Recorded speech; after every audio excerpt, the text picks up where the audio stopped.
Hey everybody, welcome back to the podcast, and I guess yet another Frontier bonus episode. We're going to be doing a bit more sort of crew roster building for our ship, and as we're sort of in between seasons here.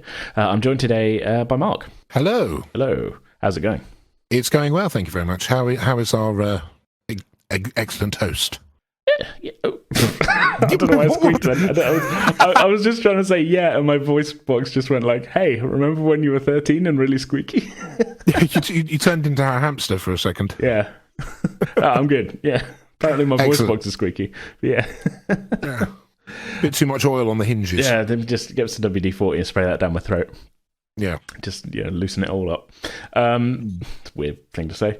I figured today we would be maybe sort of going at this addition of new NPCs a slightly different way to how I did with Eden. With listeners who listened last time will know, Eden and I kind of came up with a few characters that were sort of branching off of like pre-existing characters, like who does Johnny work with, who's, blah, blah, blah, blah, blah. But today I thought what we might do is sort of kind of do, sort of based on that, but more kind of like what activities do characters share in common, and like who is also interested in this, rather than like who's in the same department. That was kind of the thinking behind this today. We talked a little bit before the mics were going about this, and I sort of said like a way to go would be maybe to lean into some of the sort of what am I thinking? Not references, but I guess references to karaoke night that have been made in game so far, which is obviously an event that your character's kind of been dragged along to. Would it be fair to say by Murphy? Yeah, I think one of the things that Ray does on the Tenzing, because he's good friends with Murphy, and they've worked together for quite a long time, both before and during their time on the Tenzing. I think an indeterminate amount of time, because we have not nailed down the timeline quite that much. No, indeed, but they've known each other for a while, and I think with Ray, because of some of his past experiences, as listeners who've listened to the first season will have heard, he doesn't come out of his shell very easily, and one of the things that Murphy likes to do is drag him along to gatherings, to events, to fun outside activities, and one of those is karaoke night. And while Ray has been he's very reluctant initially, but over the course of time he's grown used to it, and he's found himself picking up on a lot of the various music that gets played. A lot of it is kind of references to Earth bands, popular culture bands from the previous centuries. Weird that. It is weird that, isn't it? Yeah. Funny, there's a lot of contemporary 20th century, 21st century music here that people are into. I'm trying to remember what we spoke of, because I don't think it made it into the episode. But I think I did cut it down. There was a longer conversation made. I can't remember which episode it was in. I think it was the last episode where they were going off to practice, or not practice. They were getting prepared for karaoke, and I think Ray says to Murphy, "So what exactly is a system of a down?" or something like that. I can't remember. I did sort of chop and change that conversation a little bit, just because it was sort of. I think it was like all of it was fine. There was nothing in there where I was like, "Oh, that needs to come out for XYZ reasons." It was more just like, I think for the length the episode was, it was like a pacing thing. Like I was like, we're in this conversation for a while where we ought to keep it rolling, sort of thing. So I just kind of got it down to its bare essentials, and which is a shame, but it is. But it's kind of funny to add the to think back on it and realise the context, because while you've been talking, I did remember it was System of a Down. The reason that I went with that is because a couple of times over the last couple of years I've been to wedding receptions, and the people whose receptions I've been to for their wedding, they've shoved Chop Suey by System of a Down into the playlist. that classic love song. No, they have the first dance. They did about an hour of like your usual wedding music, and then all of a sudden Chop Suey came on. Yeah. well, for that one moment, and you could see who in the room was of the generation. See who's cool. That was cool. Yeah, exactly. Early 2000s. Chop Suey comes on, and everybody's just head banging and everything, and swinging their hair around. Yeah, and I think that's where it came from, because it's like in my head. If Star Trek did ever become a thing in reality in the 24th century, people would still be getting down to chop suey. Yeah, because I mean, at this point, when are we set? We're set 2378. Yeah. Is that one we're set? I think we are. Yeah. Okay, yeah. With the other side of the Dominion War. Yeah. Yeah. And 2001 is when Toxicity came out, the album. So that's quite a longevity there. You know, you got 377 years of longevity on that song. That'd be like us listening to like something from the 1600s and be like, yeah, man, let's rock out to this.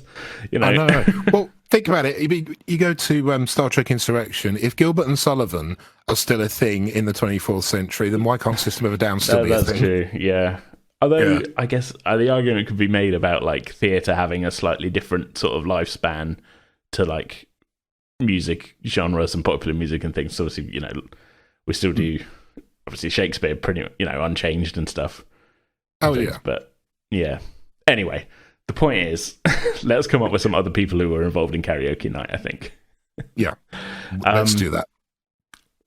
I think it can be inferred from what's been said that karaoke night isn't like run by Murphy or you. No. And there should be, I think, some kind of MC. Master of ceremonies on board the USS Tenzing. Not a dedicated, like, this is the ship's MC. I'm talking about, I'm thinking maybe it's like an officer, not obviously as, you know, high up as you, maybe like, but they've got to be able to get into the officer's lounge, so like a lieutenant or something who's just super, was the one who was like, right, there's no karaoke night on board ship. I am starting a karaoke night and I'm running it because this is my thing. Yeah. Kind of thing. Murphy's obviously jumped straight on board and then dragged you along. But pretty much. Who immediately jumps to mind when you think somebody comes on board and who's the most amped about starting a karaoke night? I think just because it's a departure from what they normally do, I think there would be a science officer on ship. Okay. Someone of lieutenant rank who is very, very attuned to their job, knows what they're doing, they perform admirably. But when it comes to letting your hair down off shift, you got your 10 forward star lounge, you've got the holodeck, you've got all these kinds of things, but they are very much somebody who enjoys other people interacting with each other instead of looking for fake people to interact with. And that sense of kind of community, bring people together, have a laugh, have a drinks. My mind is going to Discovery Season 1 when they had that big party on board ship. The random rave. Yeah, exactly. Someone like that. So I think a science officer. What if they're like a waveform analysis expert or something? Yeah, that would be very fitting, I think. Yeah, someone who is an expert on... So we could sort of tie into the sort of sound thing there, and it'd be like a little bit of like a sort of, hey, you know, you never work a day in your life if you love your job, you know, if you're doing what you love, you know. Exactly, yeah. The kind of Miles O'Brien of the audible world in Star Trek, yeah. I think he loves dislocating his shoulder, so... Yeah. Well, I think the amount of throwing the hands in the air that this MC would have to do at karaoke and DJ nights, I think he probably would throw his shoulder out occasionally. Like he's so into it, like karaoke night is one night, and then he'll, you know, maybe he hosts like a weekly, I don't want to say rave, but like a kind of a larger, more open invitation, kind of like, hey, there's a disco or something. Disco on holodeck, the biggest holodeck. Once a week or something on Saturday night. It's, you know. Yeah, every now and again he'll go on the holodeck and he'll just get a recreation of the Camden Roundhouse or the Electric Ballroom or something. Yeah, I mean that's why the holodeck would be perfect, I was thinking, because you could have like a party and pretty much it'd be a rotating venue every time. Yeah, kind of thing. I wonder if the fire station in Bournemouth would go on there. God, I hope not. Yeah, fair point. It's a bit rubbish. Yeah. Okay, let me just bring up my spreadsheet then. So definitely, I like sciences as a department. Got to be a lieutenant because he's got to be in the. He's got to have access to the officers' lounge. Yeah, officers' lounge. Okay, I'm just starting a new thing here, lieutenant. So what would be the role? I've sort of I don't know. Waveform analysis isn't quite right, but like I was sort of thinking audiophonics analysis. Yeah, what would be the audiophonics analysis? Yeah, that's quite technobabbly. Yeah. I don't think it's anything I don't think it's a position that has existed in Star Trek previously, but my thinking is they would be responsible for, whenever you go on a survey mission, you're going to send a probe out. They listen for and analyze any unusual sounds that they come across. If you think like the whale probe from the voyage home, if they discovered something via the probe that came through, they spend their time analyzing that. Yeah, that was kind of a Horus thing, though. Linguistics, but that ended up being kind of a language, which maybe would have them falling under ops rather than sciences. I would say you're probably right, but would that be a bridge position? Well, we've got our bridge comms officer, Ensign Sadler. Yeah, indeed. Maybe they report to Sadler then. Well, Sadler's an ensign though, so like. Fair point. Well established, multiple episodes appearance of a random name I pulled out of somewhere. I'm saying nothing. No, I think actually, to be honest, I think you're right. I hadn't thought about that with the whale probe thing, because that definitely was like a comms thing. And now I'm thinking about they often had Uhura like being like, I'm picking up this kind of frequency sort of thing. But then that has sort of fallen off by the time we get out of the original series and the original series movies, hasn't it? To the point where it does feel like sciences would be a better place for that. So maybe this is sort of in the original series, it's more kind of like that was a general purpose thing of like, okay, communications, waveforms, listening to stuff, it's all in one place. But like it feels like the science department, especially on a starship like the Tenzing, which is a science vessel, would have a more specialized like, okay, no, here's the person who that's their thing, rather than just like the person who also answers the phones is the one doing this. Exactly. I'm wondering if this lieutenant would be attached to stellar cartography as an off branch, because depending on whereabouts they are in the galaxy, they're analysing whether an area they're travelling through or travelling past.Maybe they'd be attached there, and they'd be referencing back to the point of origin using stellar cartography lab. I'm just perhaps I'm googling to sort of see if there's because my brain is failing me. There's like it is a Monday. Yeah. My brain's failing me as to like what an alternate audio analyst is kind of what I'm looking for, like a pseudonym for. I mean, it's not that. We've got the general vague thing. Okay, so I'll just put in for now as like a placeholder, like audio waveform analysis or something like that. Audiologist, but that's something that's a different thing, isn't it? What about an audiostician? I think that sounds vaguely medical.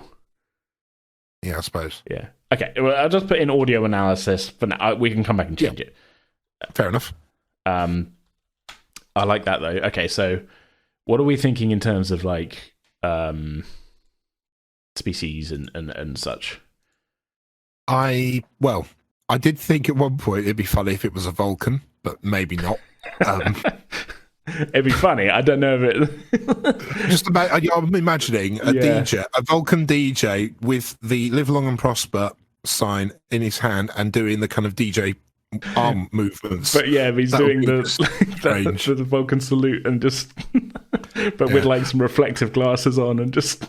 Yeah, and doing a mix of Firestarter by the Prodigy. Yeah, and like he's mixing with keeping his hands with the Vulcan salute. And yeah, exactly. The problem, I think, the longer we go, the more the show goes towards lower deck style, just slightly. Well, to be fair, they have just announced and I think released the Lower Decks book for Star Trek Adventures. It's been announced. I don't think it's out yet. Okay, it's been announced because I was going to get it. But it's not. You can't pre-order it yet. I will be getting it. Definitely get it. Yeah. I think for this one, should we make it a human? Because sure. when you think about it, if anyone's going to bring this kind of if anyone's going to bring old Earth music, we say old relatively, into the 24th century for all members of the crew to experience, it's going to be somebody from Earth who's got access to all of that knowledge. Sure, yeah, makes sense. For example, I don't think Iron Maiden's back catalogue would make it as far as Kronos. Never know. Mate, the tour continues. Yeah, maybe Worf is a secret Iron Maiden fan. I enjoy their early work. I will say that I'm on board for human. That does make sense. I will say at the moment, and this is less like we need to change this one. It's more we need to add more people to the sciences department. There's a lot of humans in the sciences department right now.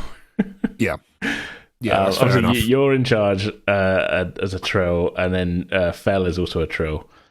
Yeah, and then the rest of them, I think I spoke to during the first season, are humans, aren't they? Oral Che, the head of the Astrometrics, is a Betazoid. Okay. But then we got human-looking, human archaeologist, human anthropologist, human botanist, human material scientist, human historian, human audio analysis guy who we're just coming up with. And then I've got a couple of random ones here that we haven't actually run into, I don't think, that I was just at one point just making characters just to fill this out. Then we've got Dragon's Ensign that she played in the Ensign games, Ensign Anderson, who is also a human. So... And then we got a character that we haven't come up with a name yet that Eden and I came up with in the last episode, who's a Bajoran. But like you see what I mean there. There's a lot of humans. I know that we get a lot of humans on the show, so it's not the end of the world. I just feel, I think because I'm looking at this spreadsheet at the moment, that was just a point I wanted to raise. But the human fits, I think, best for this character. You are right. This is sort of. I'm picturing someone bringing their record collection. Like they've still got vinyl in the 23rd. Oh wow. 2378. Oh, wow. If vinyl discs survive into the 24th century, that'd be amazing. Well, it's more just like I think at that point, it's a conversation piece. Like they're a lieutenant, they've got their own quarters, so they've got their own space. They've definitely got a record player just as like if this is this person's thing, they're into audio analysis, they run karaoke night, they run their weekly DJ thing. They're going to have like a, an interest, aren't they? Yeah, definitely. Yeah. Okay. So human. We're thinking. How old? I mean, lieutenant probably late 20s. Lieutenant would probably be good. Yeah. I would say probably early 30s. Okay. Very early 30s, maybe 31. 31. Okay. Yep. Male, female, non-binary. I think go male for this one. Okay. I think. Only field I have left here. Well, no, I've got a few other fields, but they're more like here's some notes. One of which I will now fill in, which just says runs karaoke night. Karaoke night.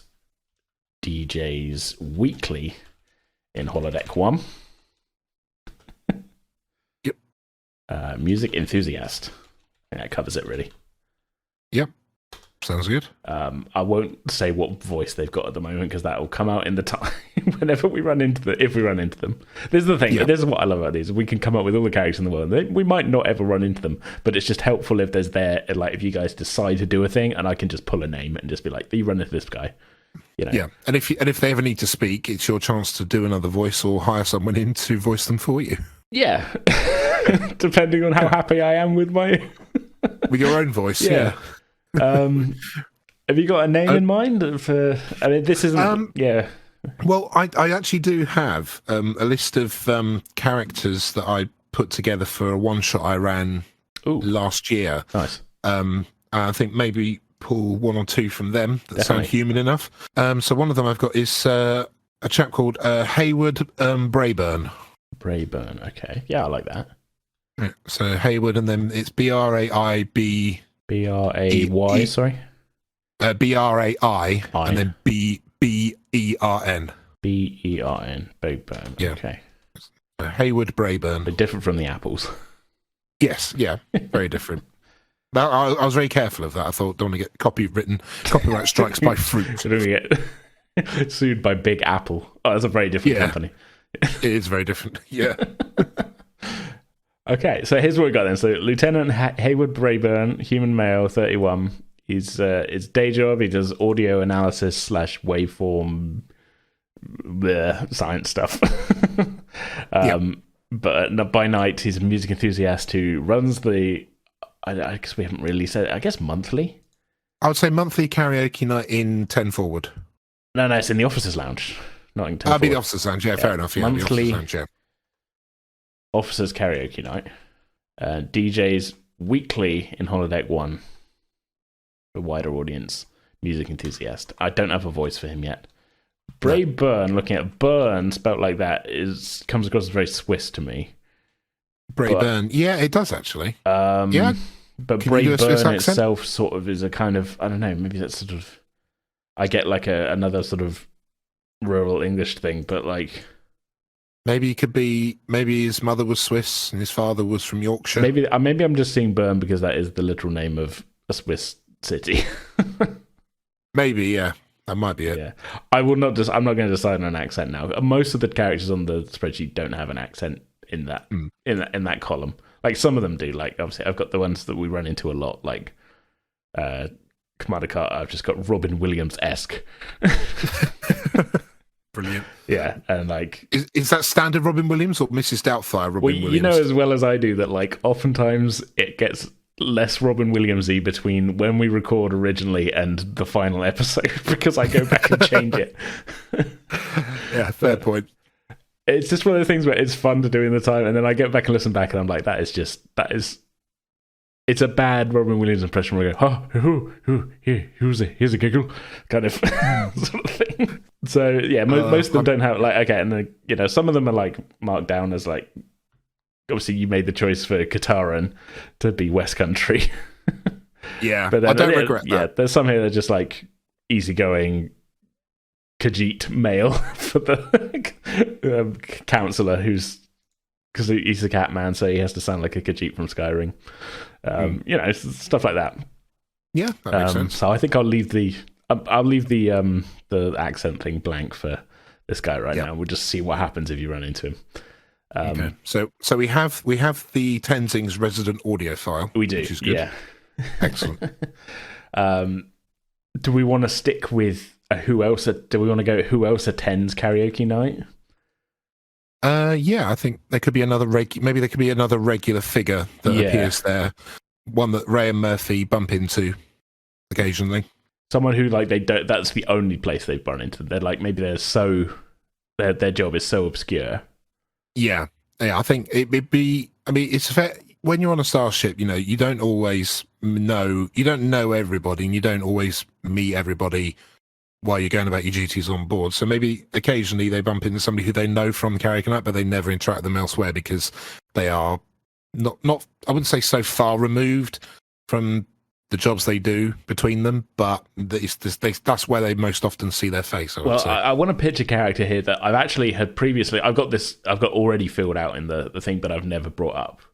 Go for it, because it's perfect. Like thinking of it like that, as in like it's somebody who they in their regular job they wouldn't really run into, but they just see them every karaoke night. I've got down team leader for left nacelle control, an engineering lieutenant, who spends their whole time in the left nacelle control room. That's their job. Okay. And I've also got one for right nacelle control. I've got a whole thing in mind, and I won't go into it because I might have it as a sort of comedic deep sea backstory, Yeah, like, that sounds not good. Deep sea as in like underwater. I mean as in like A story, B story, C story. Yeah. But maybe I'm thinking... This might be a spoiler because I might not ever come back to it. The idea that Bond has to get put on a rotation to be like, okay, for the next week you're on your nacelle control rotation, and there's like a small tight knit team in each nacelle, and they compete with each other, left nacelle and right nacelle. Oh wow! Because we know from that episode where the guy kills himself in the Enterprise D by throwing himself into the nacelle from the psychic thing, that there is a nacelle control room. Yes. On each one. So that was what I was thinking. There'd be a left one and a right one. So left team, right team. Yeah. Yeah. Flinging ion plasma balls between the nacelles a la Tron. Well, they're just, I'm guessing they would be competing for... Not Tron, ping pong, sorry. Yeah, Pong. The game, the old game. the real competition here is like efficiency, and like they got it down to like, by and large the ship is well maintained, well run, and that. So really they're fighting over 0.01 of efficiency, who's which team is doing best that day or whatever, you know. But like that's what they got to go on. So I've got I like that. Yeah, I've got team leader for left control and I've got team leader for right control, and we'll see which one you feel like, because I feel like it would be only one of them that would go. We'll just see which one fits better. They're both human. I got Toby Harper is the team leader for left control, lieutenant, and Christine Dejoux is a French. I was going through name generators for names and it's spitting me out names, and some of them I just write down. So I'm like, that seems like a real name. Dejoux, Jeu. And I've written French in the voice box here on the spreadsheet, and I cannot do a French accent, so this might not be the one to go for.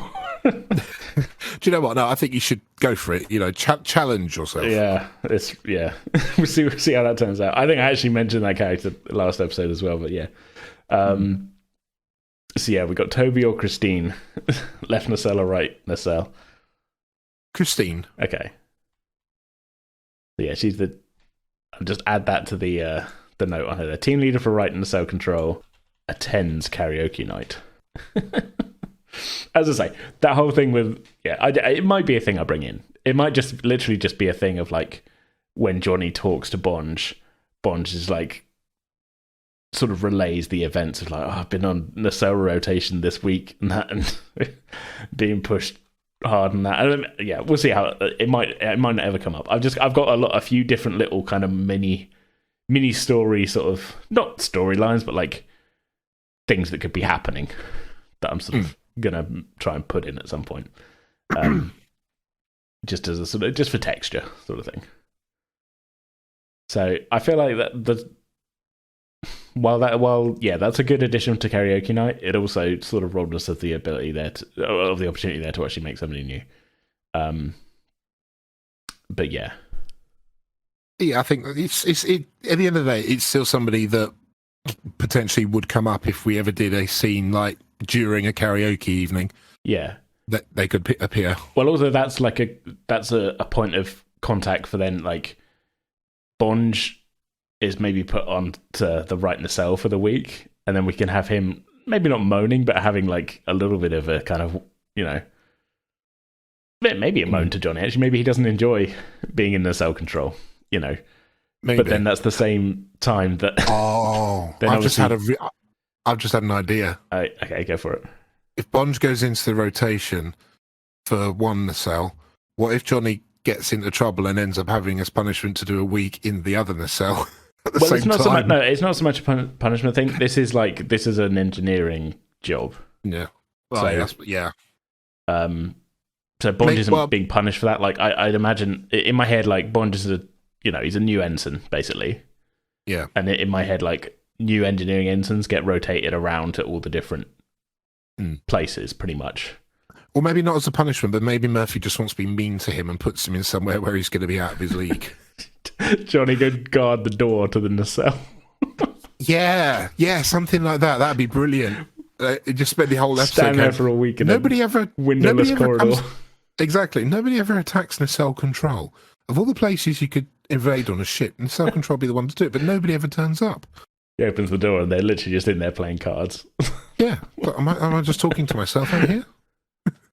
That's a real Lower Decks thing, but yeah, I love the idea that he has to occasionally just have comms with Bonge to keep himself from going insane. Yeah, or you need to go guard this room, the self-control. It's the most important room in the ship. And then over the course of the week, he slowly like talks himself into like, I've got to know what's in there, and he opens it, and it's like a cupboard with a button that says on and off for the nacelle. Yeah, and there's just hang on. You do that, but then inside there's a group of officers not doing anything, and you just hear someone go, okay, roll to see if you hit. It's a secret. And they look up and they see... They're playing D&D in there. Yeah, exactly. Or it's the secret officer's bathroom. Or they're playing Vulcans and Vervoids or something. I don't know. I want to know what that is. It's this future version of D&D. Yeah, I was making it. And Johnny's just looking at. They just lock eyes with Johnny, and he's just like, "Hi guys." You didn't see anything, Ensign. Get out of here. Yeah, this is serious business. Serious business. Okay, well, maybe then this is the point. Okay, so we'll move on from karaoke night, I think. But what other activities, like keeping it as I've got you on, we might as well, relate this into Ray. What other activities does Ray do outside of his job? Okay, well, one of Ray's one of the biggest things he's ever done throughout his existence is he used to be a mountaineer. He used to go climbing, and we know about anyone who's listened to the series. Spoilers ahead. If you haven't listened to the series, go back to episode 78 through 106. I want to say. Yeah, pause right now. Go listen to that, and then come back. What's my episode list? I ought to know this. It's yeah. I definitely 78. Get to listen to episode 78 through 103. That's the first series of Frontier. If you haven't listened to that and you've gotten this far in, pause now. Thank you for listening, but why are you here? You know what we're talking about? Exactly. So if you haven't listened to that, pause here now. Go listen to the series. Come back. Give us a 5-star review on your player of choice. Yep. Sign up to send us money on Ko-Fi and maybe buy a T-shirt on our store and then come back. Exactly. You done all that? Okay, we'll give you 5 seconds. Come back now. 5, 4, 3, 2. You're back. You've done it all. Excellent. So, the longest spoiler alert. It really is.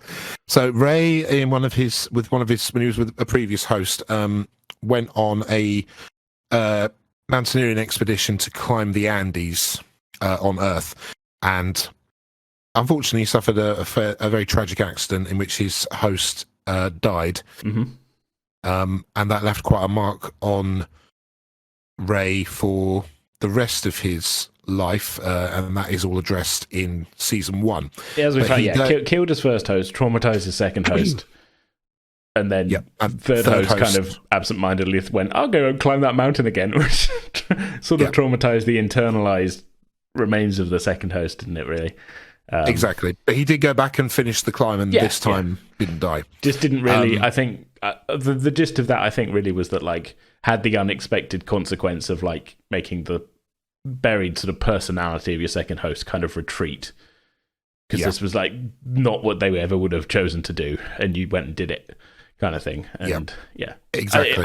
I like to think it was a very interesting episode. Yeah, I thought it went down quite well. And with the second host ended up being quite a prominent and long-lived figure in the Federation before at the end of their host's natural life, moving on to Sabin, who is the current host. Yeah.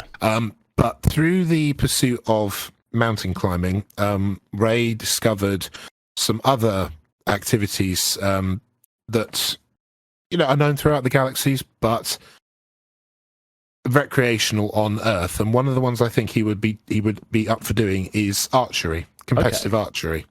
And of course, with the holodeck, we've seen in The Next Generation the occasional episode where Picard will go horse riding, or try to, and then get called back to the bridge by Data. Season He's got his 2, own saddle. He's got to have your own saddle. Yeah, exactly. Season 2, episode Pen Pals. The opening is all about he's about to go for this horse ride, and then Data calls him away, which is really, really irritating for him. It's a Starship Mine as well, isn't it? The one where the baryon sweep is happening, and Tim Russ goes back to the ship to get his saddle, and And Tim Russ turns up in his pre-Tuvok role. Yeah. And he's an absolute bastard. But yeah, I think Ray would find I don't say kindred spirit because they like the same thing, but he finds someone else on the ship who he will visit the holodeck with, and they will just do archery. They'll do competitive archery. They'll do target practice. Maybe they're not friends. Maybe they're like the one other person on the ship who enjoys. I'm not saying they don't like each other. I'm just thinking it would be an interesting dynamic to have someone who Ray professionally does this activity with, in a sort of professional manner, but they don't see, again, they don't see each other elsewhere, but they're sort of, there's a professional courtesy involved, but he's maybe found that they clash otherwise, sort of thing. Yeah. What do you think of that? I think that would be quite good, actually. Because it's not. It's a big ship, but it's not that big. No, exactly. So maybe there's not the people who are into archery. There's maybe just the two of you.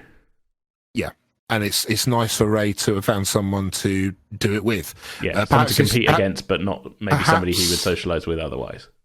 Yeah, perhaps this is something that he's tried to get Murphy into and has failed to sort of coax that fire of like, oh, this is enjoyable.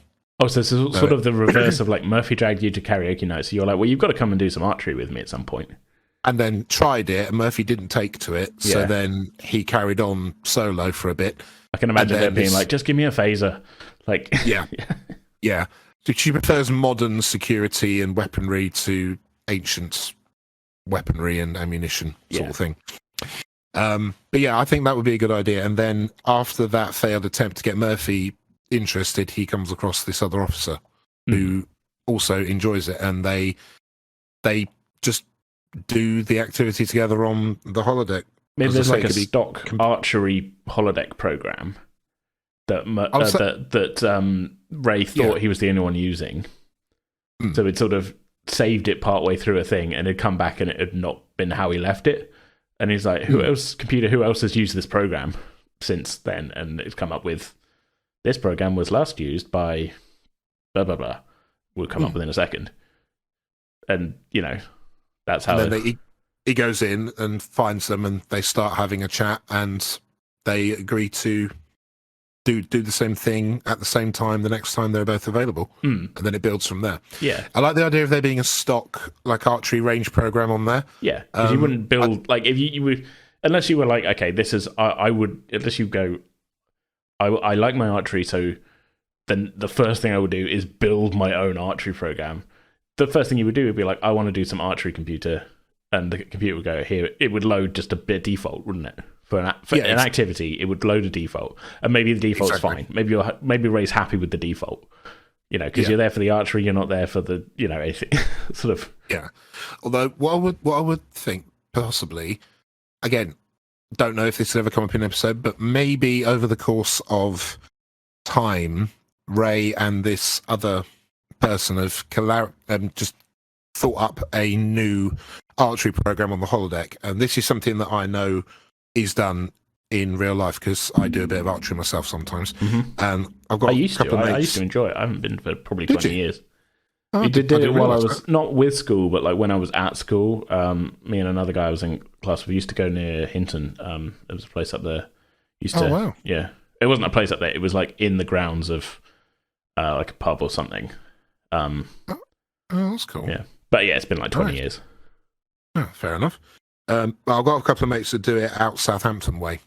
And what they sometimes do is they will go into this area of woodland, and they'll have targets set up in trees. Oh, nice. That are kind of rooted in place. And what they tend to do is they give you different coloured arrows.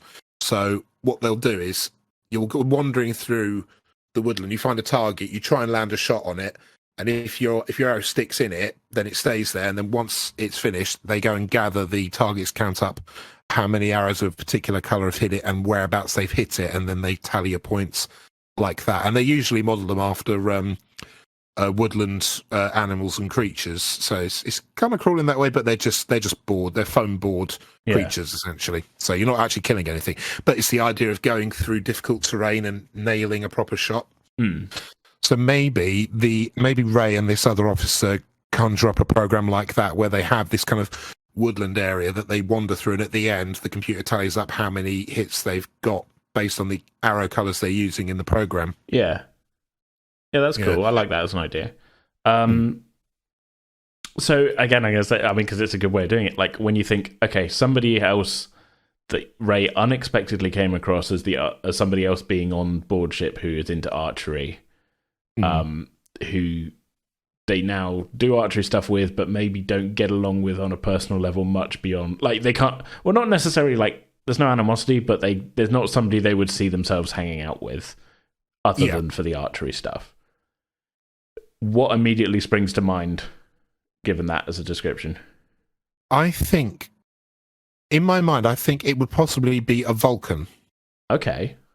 My reason being that with Vulcans, they have especially if they've been raised on Vulcan and they're pure Vulcan, they have this deep-rooted need for logic and everything to be everything to have its place in any kind of situation. You know, there's logic and then there's the illogical opposite. I think depending on the position this Vulcan officer has on board, perhaps doing archery is something that they found to be kind of a break away from that kind of path of logic, so that they find themselves, if they come across a situation that they can't get out of easily, and it takes a lot of willpower and brain power for them to figure their way out of it. Maybe they need a release, and the way they release it is to loose some arrows and just be in the moment of loading up the bow with the problem they've had, and they just let it go, and that's how they bring themselves back to an even keel, maybe. Well, here's my thought. I like the idea of a Vulcan, and you're sort of saying it as like it's an escape from having to be logical all the time or whatever. Sort of a kind of release I didn't put that particularly well, but you know what I mean. Something a little different. I'm thinking of, again, to relate it back to a TNG episode, the one where they find the proto-Vulcans and... Who watches the Watchers? I think that's the one, yeah. And that they pretty much they're using bows and arrows. I know they're not Vulcans, but it's so the implication there is like, well, yeah, even this sort of similar to Vulcan society is using bows at one point or another. So maybe this is more sort of like this character is using it as a sort of, not in like a traditional sort of sense, but it's kind of, they found this as to be close to an activity that has some sort of, it's not just an Earth thing, having bows and arrows, I guess. No, I mean, emerging civilizations throughout the galaxy would have started with simple projectile weapons, and bow and arrow is one of the most common, So I'm thinking like maybe they're doing it as like almost as an extension of logic of like, okay, can I train my mind to not rely on a modern weapon? Can I train to use the basics in any situation? Yeah, I like that. It's kind of like a kind of a what is the term I'm looking for? Where you're kind of training yourself. You're putting yourself under immense pressure to practice. I know what you mean. I'm blanking on. Yep, blanking on words. If you remember it, shout it out in the middle of this podcast. Yeah, leave it in a 5-star review for us on iTunes.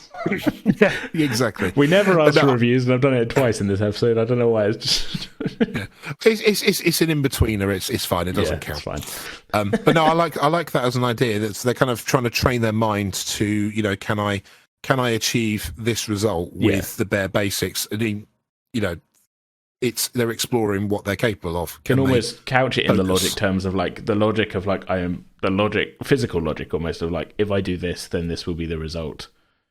Yeah, and then it's that kind of 10,000 hours to practice, and you get good. That kind of human rule that we've got on Earth for most things. I think that's, if you got an extension of that for this Vulcan, then I'm not suggesting they spend like 10,000 hours in the span of like 1 3-year mission.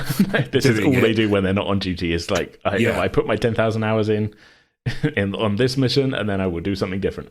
Exactly. But I think it's something that they're practicing over time, and they get some kind of enjoyment out of it, but not on the same level that Ray would. They don't see it as, this is immense fun. They think this is a decent use of my time.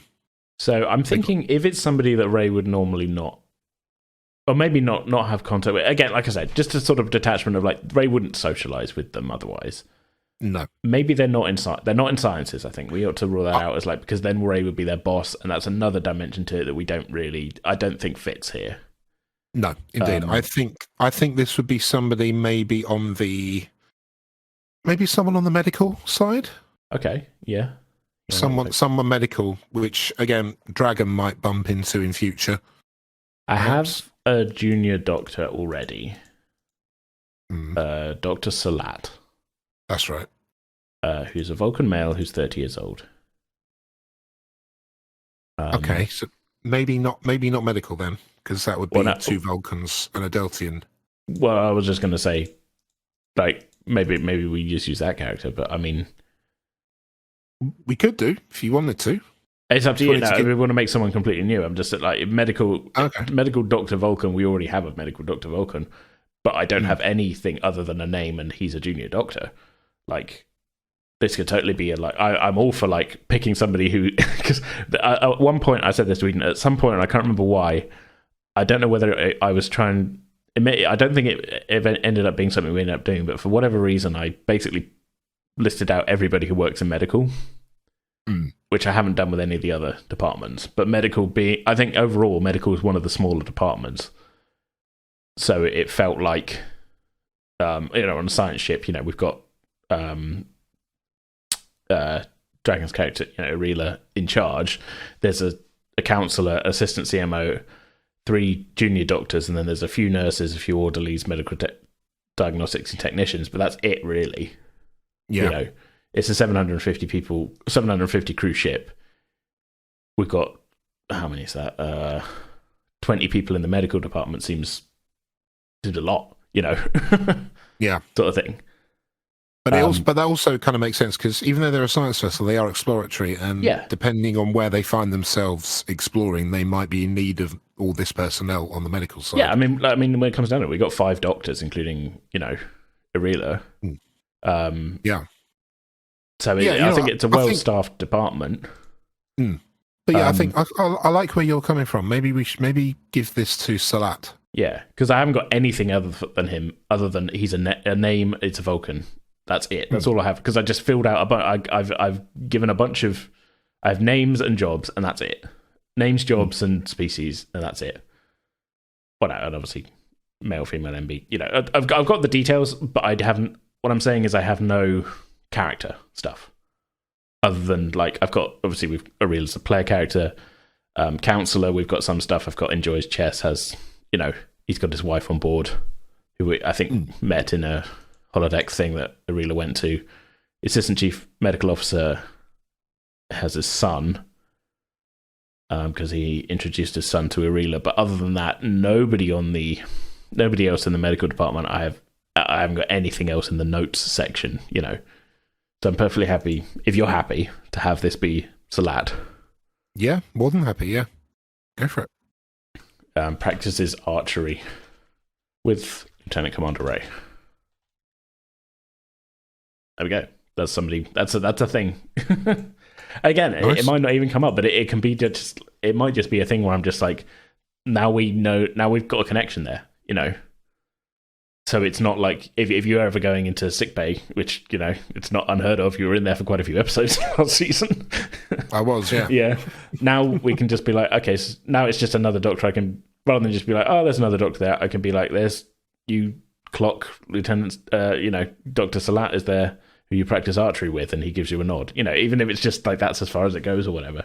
I just like having extra stuff, because you're all working together. You're all on a ship. It's a big ship. There's quite a lot of people on it, but overall, you're gonna form connections with people. Yeah, sort of thing. But not necessarily with the person that might end up giving you the once over if you have another fall in astrometrics. No, that's not. That's right. But hey, no, this is the thing now, is that you were in sickbay for a while. I'm assuming at some point Dr. Salat was in charge.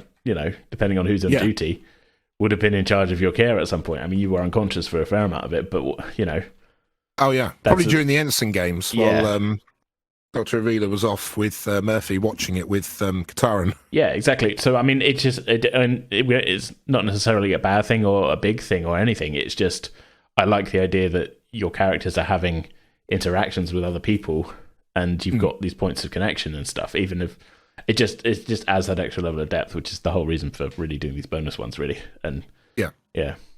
I like that. It gives another member of the medical team a bit more depth. Yeah, in an ideal world, I'd have something in notes for everybody on my spreadsheet, and a lot of them do. But even if they're just sort of like son of this person or wife of this person, or some of them I've got lots of notes. Like I've got Lady Ryle here now in the civilian section because she's come on board, so I've written down all my notes on she's the 11th generation host. She joined the Tenzing here to act as ambassador. She's trying to build that kind of stuff.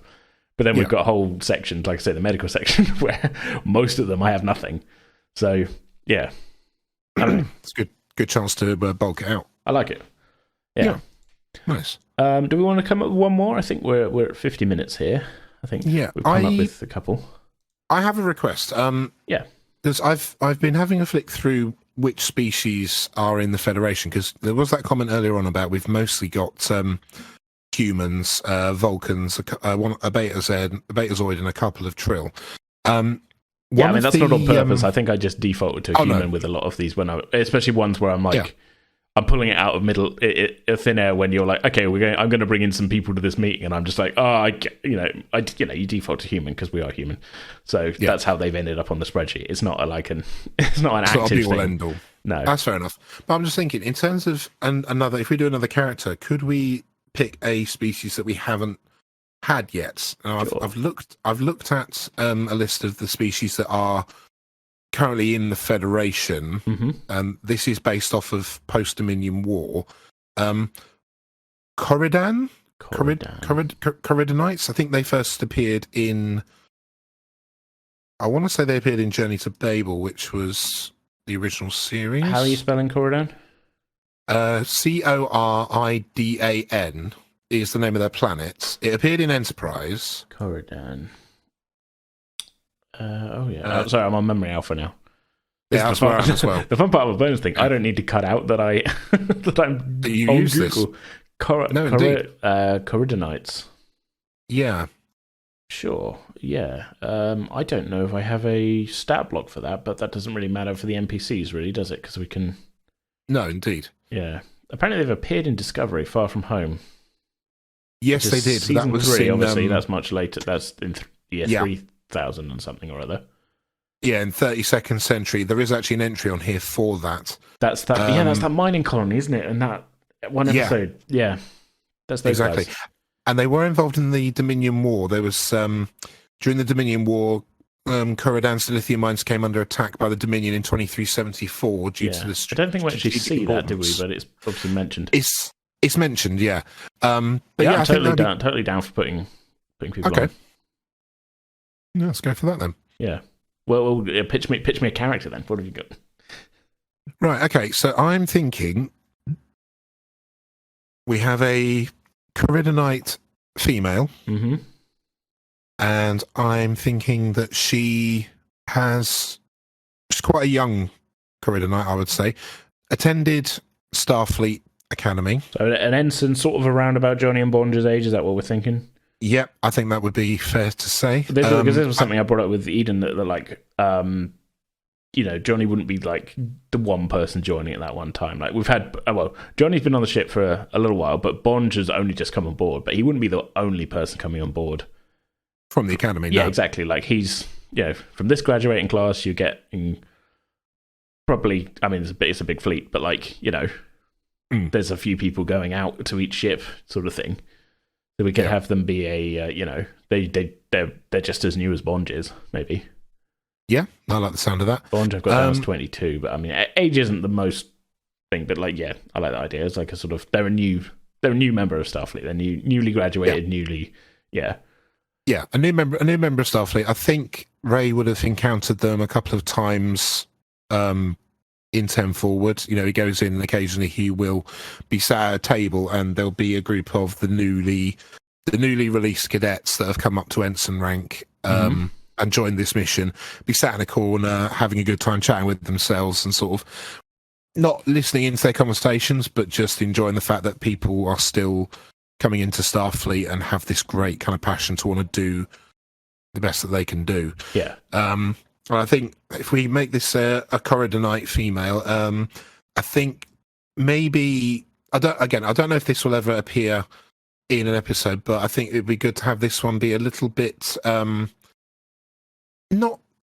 not depressed, but maybe a melancholy character. I'm thinking, looking at the that's a good note. Melancholy, like a personality note is very helpful. I mentioned it on the episode of Eden, but like with Ensign Sauce, the pilot, I've got him down here as chatty, fun-loving. Yeah, it's a good note for me when I'm, trying to act as the character. So having melancholy on there is very helpful.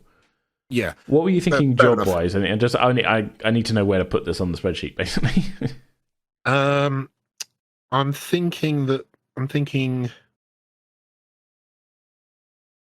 it's not the most important thing in terms of I like having a character and then thinking where they're going. But I can't write anything until I know where they're going. Yeah, I think it might be a good idea to have somebody as a part of engineering, maybe. Okay. Yeah.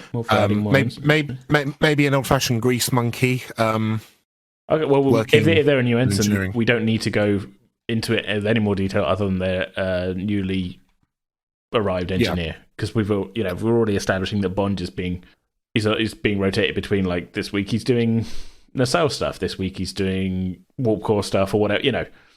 Yeah, well, that makes sense. What I think though might be a good idea to have a reason for the melancholy in case we ever do voice this character. Sure. Yeah. Maybe they've been in the academy, and I mean, we're 2378, so we're 4 years on from the attack on the dilithium mines by the Jem'Hadar. Maybe they lost their parents in that attack. I don't want to say parents, because that's like that's a trait that a lot of shows go for. It's a bit of a leaning. Okay, maybe. Yeah, maybe lost.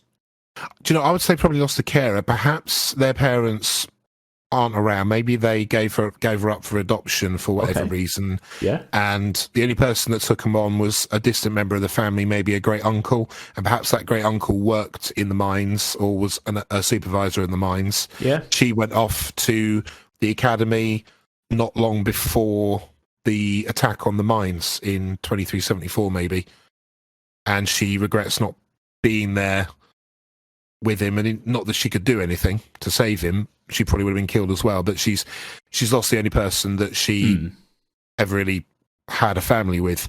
So she's melancholy. She's a melancholy character for that reason, but she's trying to find a new family with the other cadets she's come on board with. I'm just writing this out. Melancholy attitude, left for academy shortly before primary caregiver, I'll put in brackets, great uncle, good, we'll go with the great uncle, was killed in Dominion attack on, what planet was it? Corridan. Is it actually on Corridan? Yeah, it's actually on Corridan. Okay, yeah, that's helpful. Well, yeah, I think that's a nice way of tying it into, an event that's been mentioned, if not actually shown. And having other again, I keep saying I spoke about this with Eden, but I did. I like the idea that, like, we're on the show, we only ever see, like, the main characters and, like, whether it's Picard and then the Enterprise flies off at the end while the credits play. But every episode is going to have, like, repercussions and, like, people who we don't see who were involved, or affected by these things, and having this be like, here's something that's maybe just mentioned in passing. But then that's the reason why this character, who we now meet, is where they are, sort of thing. Yeah. And having that as a specific episode, or a specific event that we can say, like, this affected this character, ties it in much, closer and more neatly to the, the setting, and I like that. Okay. Yeah, I think it works quite well. Yeah. Nice. Okay. There we are. I don't know what the naming convention is for Corridonites. I did have a look at the Memory Alpha page, and there are some examples on there, but I'm not sure that they would be Chancellor unique enough for us. We've got Cal, Kalev, Osir, Traig, Magustav, Pachangara. It's a little bit of a spread, isn't it? Yeah. I do have another character name from the ones I generated as characters for my one shot. Sure. How does this one sound? Logia Conin, spelled Lojeea, and then surname is Konin. Yeah, we'll go with that. That's good. Yeah. Okay. Cool. So yeah, we have Ensign Conin. Ensign Conin, Corridonite female, contemporary of Bond. Indeed. Yeah, I like what we've come up with today. So we've got Lieutenant Brayburn, who runs the karaoke night. You do? Number one. We've given a note to Lieutenant Christine Dejoux, who is the team leader for Rightness Cell Control, that she attends karaoke night. See, that's a little bit of just a tweak. Number two. Yeah, we've given Ray his archery partner in Dr. Salat. Number Vulcan. 3. And we've come up with Ensign Conin, who is a Corridonite engineer. Number 4. I like there it. We are. Excellent. Awesome. Okay, well, I think that's a decent number to add to the roster today. So yeah, I think I'm happy with that. If you're happy. Yeah, perfectly happy. Yeah, it's been good to actually world build for the crew of the Tenzing. Yeah, because we've done quite a lot of world building D&D ones, even though we haven't really, other than the listener special that we did recently, we haven't done a lot of D&D on the podcast too recently, which is something I want to get back to at some point. But I like. We've done a fair amount of world building for that. We haven't done any extra really stuff for Frontier other than this one and the last one. So I'm happy to be adding more stuff to it because it all helps when we actually come to play again. So yeah, exactly. And it also gives you opportunity to create new situations, whether they're part of the main story or kind of just side notes for characters as we go into an episode. You've got more people to play around with. Yeah, it's more texture and it's much it's gonna make it might. They might not come up, like I said, but the idea that there's more names with some details that I can draw from in different situations, like the more options I've got. If the four of you go, okay, I'm going to go down here and do this, and if I've got somebody who I know is going to be, I already know because we built a character out as like somebody who might be there. That's so much easier for me then to sort of in my mind conceptualize and describe to you guys as like, okay, so this person's here. Ray, you know them from this, or like Murphy, you've seen them at karaoke night, or stuff like that. Than me just going, I guess there's two guys down here, or whatever. It's which is better, and having more texture and background is all good, and I hope that comes across in the show as well for listeners. Yeah, but I think it does. Yeah, I think it does. Okay, well we'll call it there then. I think actually I think that's a good stopping point. So hopefully